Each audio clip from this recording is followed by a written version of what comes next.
नमस्कार दोस्तों। इससे पहले के लेक्चर में हम लोगों ने देखा कि यूज ऑफ एनपीसी या सामान्य संभावना वक्र के अंतर्गत पहला यूज उसका क्या होता है कि कोई प्राप्तांक दे दिया जाता है समूह में, उसके ऊपर या नीचे छात्रों की संख्या बतानी रहती है, तो उसको हम लोगों ने एक न्यूमेरिकल के माध्यम से समझा था। आज हम एनपीसी के दूसरे यूज को देखेंगे कि सामान्य संभावना वक्र का दूसरा यूज क्या है, दूसरा उपयोग क्या है। तो यदि देखिए किसी समूह में अगर दो प्राप्तांक सीमाएं दे दी जाएं, दो प्राप्तांक सीमाएं अगर आपको दी जा रही हैं और उनके बीच छात्रों की संख्या ज्ञात करने को कहा जा रहा है, तो एनपीसी के माध्यम से ये आसानी से निकाला जा सकता है। तो दूसरा यूज क्या है एनपीसी का कि दो प्राप्तांक सीमाओं के बीच छात्रों की संख्या ज्ञात करना। अब देखें इसको, ये लिखा हुआ है दो प्राप्तांकों के बीच अंक प्राप्त करने वाले छात्रों की संख्या आपको निकालनी रहती है।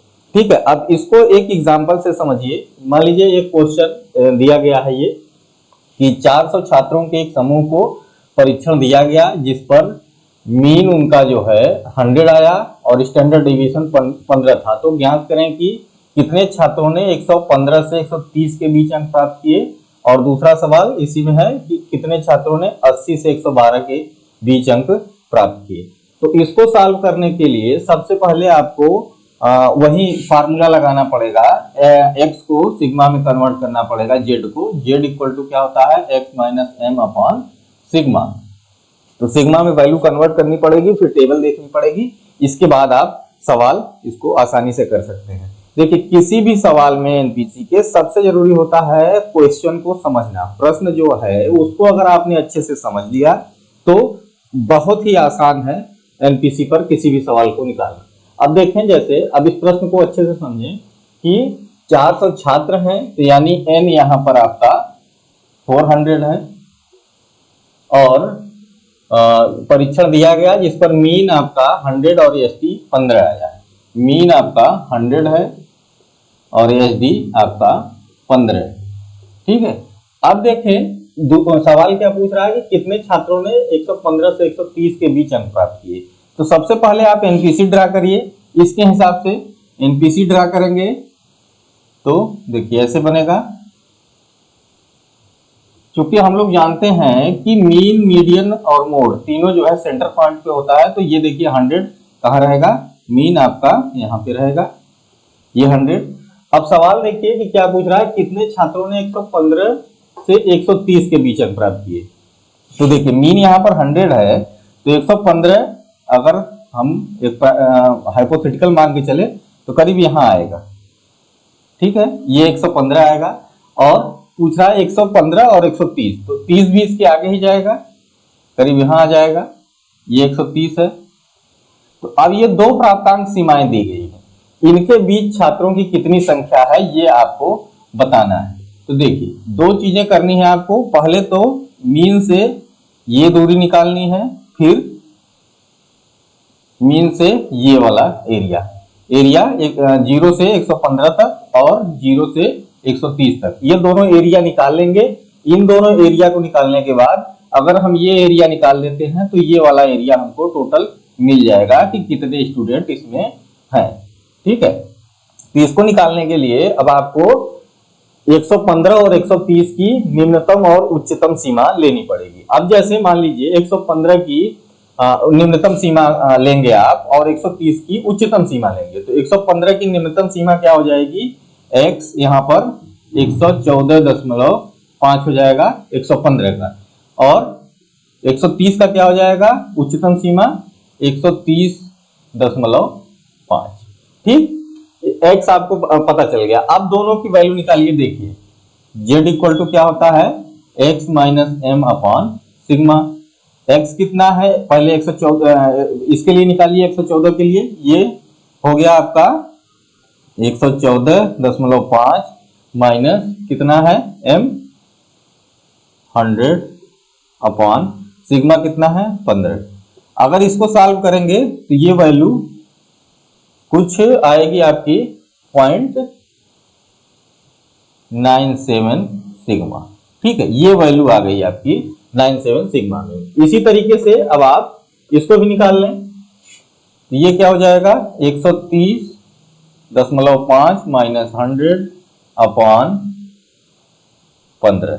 इसको सॉल्व करेंगे तो ये वाली वैल्यू भी आपकी आएगी 2.03 सिग्मा। ठीक है, ये दोनों वैल्यू आपको पता चल गई। अब ये सिग्मा में निकली है वैल्यू, तो ये वाला एरिया जो है 114 वाला ये एरिया है ये, और ये वाला एरिया ये टोटल एरिया है। ठीक है, अब ये सिग्मा में है तो सिग्मा से इसको कन्वर्ट करेंगे आप सबसे पहले एरिया में। तो एरिया में कन्वर्ट करने के लिए आपको टेबल देखनी पड़ेगी। टेबल देखना हमने बताया था, लेकिन फिर से आप देख लीजिए कैसे टेबल देखी जाती है। अब मान लीजिए आपका सिग्मा का मान 0.88 सिग्मा आ गया। ऐसी स्थिति में अब आपको टेबल की जरूरत पड़ेगी। टेबल आप देखेंगे तो सभी किताबों में पीछे दी रहती है, या जो है अलग से भी टेबल का जो है एक चार्ट आता है, बुकलेट आती है, वो एग्जाम में आपको प्रोवाइड की जाएगी। जैसे ही आप मांगेंगे कि हमको जो है टेबल देखनी है, तो टेबल के लिए आपको पूरी टेबल दे दी जाएगी। अब उसमें से आप जो है एरिया देख सकते हैं। अब उसमें देखें तो सबसे पहले मान लीजिए आपकी वैल्यू 0.88 सिग्मा आई। अब इसको एरिया में कन्वर्ट करना है, तो एरिया में कन्वर्ट करने के लिए आप टेबल में जाएंगे, जैसे टेबल। अब इसको टेबल देखें तो टेबल में ऊपर लिखा रहेगा proportion of area under the normal probability curve, सामान्य प्रायिकता वक्र में क्षेत्रफल का अनुपात। अब आपको 0.88 सिग्मा का एरिया देखना है। तो अब देखिए यहाँ जेड की वैल्यू इधर पॉइंट में दी गई है और इधर पॉइंट में दी गई, इधर दशमलव के 2 अंक में दी गई है, इधर दशमलव के 1 अंक में, और नीचे आगे ये नीचे तक 2 से लेके 5 तक दिया गया है। अब इसमें आप देखेंगे मान लीजिए आपका 0.88 सिग्मा है, तो अब दाएं साइड और बाएं साइड दोनों में जाएंगे 0.88 हो जाएंगे। मान लीजिए इधर आपको मिल गया, ये देखिए यहाँ पर 0.8 मिला और 0.88 है। अब इधर भी देखेंगे तो 0.08 यहाँ पे है, यानी 0.88 ये दोनों मिल रहे हैं। अब दोनों को आप क्रॉस करेंगे, यहाँ से इधर से जाएंगे, इस साइड से, बाएं साइड से, और ऊपर से आएंगे जहां पर दोनों वैल्यू मिल रही है। ये देखें यहाँ पर मिल रही है 313106 यहाँ पे मिल रही है। तो ये आपका एरिया हो गया, क्योंकि एरिया आपको निकालना है, तो ऐसी स्थिति में आप इसमें 100 का गुणा कर लेंगे। ठीक है, तो 0.3106 है, तो अभी हो जाएगा 31.06%। ठीक, इस तरीके से आप जो है, अब देखिए यहाँ पर लिखा हुआ है 31.06%। इस तरीके से आप किसी का एरिया निकाल सकते हैं। जैसे मान लीजिए दूसरा है -1.21 सिग्मा। अब इसको देखें तो यहाँ पर पहले 1 ढूंढेंगे, देखिए 1.2 यहाँ पर मिल गया आपको, और 1 देखना है 0.1, तो 0.1 इस पर जाएंगे। अब इन दोनों को मिला लीजिए, ये देखिए यहाँ पर मिल गया आपका ये वैल्यू। ठीक है, ये वैल्यू मिल गई 3869। तो इसमें 100 का गुणा कर लें तो ये हो जाएगा 38.69%। इसी तरीके से और है 0.38 का देखना हो तो 0.38 का यहाँ से 0.3 और 8 इसमें जाएंगे, ये दोनों को मिला लेंगे, 14.80 हो रहा है, तो इसको 100 को गुणा करके 14.80% बना लेंगे। सेम कंडीशन एरिया से जब आप सिग्मा कन्वर्ट करते हैं, सिग्मा से देखिए एरिया कन्वर्ट कर लिया आपने, आगे आपको जरूरत पड़ेगी एरिया से सिग्मा कन्वर्ट करने के लिए। तो एरिया आपको दिया रहेगा, उसको सिग्मा में कन्वर्ट करेंगे। एरिया से सिग्मा में कैसे कन्वर्ट करेंगे, आपको यहाँ पर एरिया ढूंढना पड़ेगा। जैसे ये है 29.95%। ठीक है, अब इसमें देखिए कहाँ पे मिल रहा है 29 आपको ढूंढना पड़ेगा 29, ये देखिए यहाँ पर 2995। ठीक है, तो अब ये दोनों को आप यहाँ देखिए 8 और सिग्मा। ठीक है, 8 और सिग्मा, क्योंकि ये दोनों यहाँ पे मिल रहे हैं। तो ऐसी स्थिति में आप एरिया से सिग्मा में भी कन्वर्ट कर सकते हैं। Thank you. हाँ, तो टेबल आप देखेंगे तो टेबल में 0.97 सिग्मा की वैल्यू आई है 33.40 और 0.230 सिग्मा की आई है वैल्यू 47.88%। ठीक है, ये दोनों वैल्यू पता चल गई आपको। ठीक, ये वाली वैल्यू आपकी हो गई 33.40 और ये वाली वैल्यू हो गई प्रतिशत में, और ये वाली वैल्यू हो गई 47.88। ठीक है, तो अब आपको क्या करना है, ये एरिया निकालना है, तो इस टोटल एरिया से इतने एरिया को घटा दीजिए। ठीक, तो आगे की प्रक्रिया यहां देखें। अब यहां लिखेंगे कि total students lie in between 115 and 130। ठीक है, 115 से 130 के बीच अंक प्राप्त करने वाले छात्रों का प्रतिशत। तो टोटल स्टूडेंट कितने हो जाएंगे, स्टूडेंट्स इन परसेंट क्या हो जाएंगे, 47.88 माइनस 33.40। अब इसको सॉल्व कर लीजिए, जो वैल्यू आएगी उसको देखें, उसको आप फिर नंबर में कन्वर्ट कर लेंगे।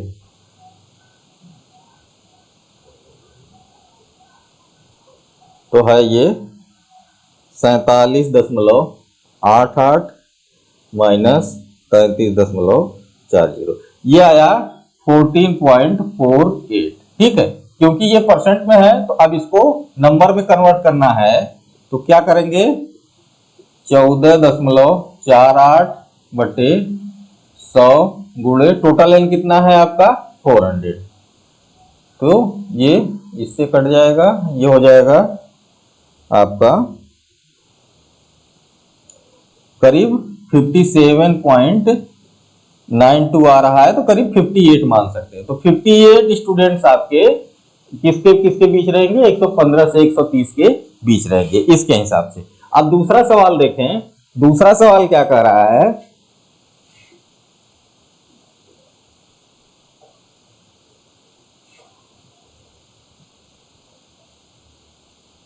दूसरा देखें, दूसरा कह रहा है कि कितने छात्रों ने 80 से 112 के बीच जो है अंक प्राप्त किए हैं। ठीक है, तो 80 से 112 के बीच अंक प्राप्त करने वाले छात्रों की संख्या आपको निकालनी है। तो इसके लिए सबसे पहले आपको एनपीसी ड्रा करना पड़ेगा। एनपीसी में देखिए, एनपीसी ये 100 हो गया यहां पर, क्योंकि मीन आपका 100 है। अब पूछ रहा है 80, तो 80 इधर कहीं आएगा, मान लीजिए ये आ गया 80। ठीक है, ये वाला एरिया, और 112 करीब यहां आएगा। ठीक, तो दो एरिया आपको निकालने हैं, दोनों को जोड़ना है। देखिए, एक तो ये हो गया 100 से लेके 112 तक, और एक हो गया 100 से लेके इधर 80 तक। ठीक, दो एरिया है, ये दोनों निकाल लेंगे और दोनों को जोड़ लेंगे, तो आपको जो है 80 से 112 के बीच छात्रों की संख्या पता चल जाएगी। अब क्या करना है आपको, 80 का लोअर लिमिट लेनी है और 112 का अपर लिमिट लेना है। ठीक, क्योंकि आपको सभी छात्रों को इसमें रखना है, तो अपर और लोअर लिमिट का ध्यान रखना पड़ेगा। ठीक, तो 80 की लोअर लिमिट क्या हो जाएगी आपकी 79.5, ये x हो गया, माइनस m कितना है 100/15। ठीक है, ये पहले के लिए 80 वाले के लिए है। अब इसको सॉल्व करेंगे तो ये वैल्यू आएगी आपकी -1.737 सिग्मा। ठीक, इसी तरीके से इसको सॉल्व करेंगे तो 112 का उच्चतम बिंदु क्या हो जाएगा, 112.5 माइनस 100/15। इसको सॉल्व करेंगे तो ये आएगा 0.83 सिग्मा। ठीक है, ये दोनों वैल्यू आपको मिल गई। अब ये दोनों वैल्यू को आपको टेबल देखनी है, टेबल से आपको इसको एरिया में कन्वर्ट करना है। तो 1.37 सिग्मा का अगर टेबल देखेंगे तो इसकी टेबल वैल्यू आती है 41.47%। ठीक है, इसी तरीके से 0.83 का देखेंगे तो ये आता है 29.67%। ठीक, ये दोनों एरिया मिल गया आपको। ठीक, 80 से 100 से 80 वाला और 100 से 112 वाला। तो अब ये दो टोटल एरिया पूछ रहा है, तो इसको आप दोनों को जोड़ लेंगे, जोड़ के उसका परसेंटेज निकाल लेंगे, तो आपको 80 से 112 के बीच छात्रों की संख्या पता चल जाएगी। अब जोड़ लें इसको दोनों को, तो शायद ये हो गया आपका 41 और 29, 41.47 एंड प्लस 21.67, ये हो गया आपका टोटल 71.14% आया। अब इसको आपको कन्वर्ट करना है नंबर में। ठीक है, ये स्टूडेंट्स किसमें है, परसेंट में। अब इसको नंबर में कन्वर्ट करना है तो क्या करना पड़ेगा, सेम प्रोसेस, 71.14 अपॉन 100 इंटू 400, क्योंकि n आपका 400 है। तो इसको सॉल्व करेंगे तो ये कितना आ जाएगा, करीब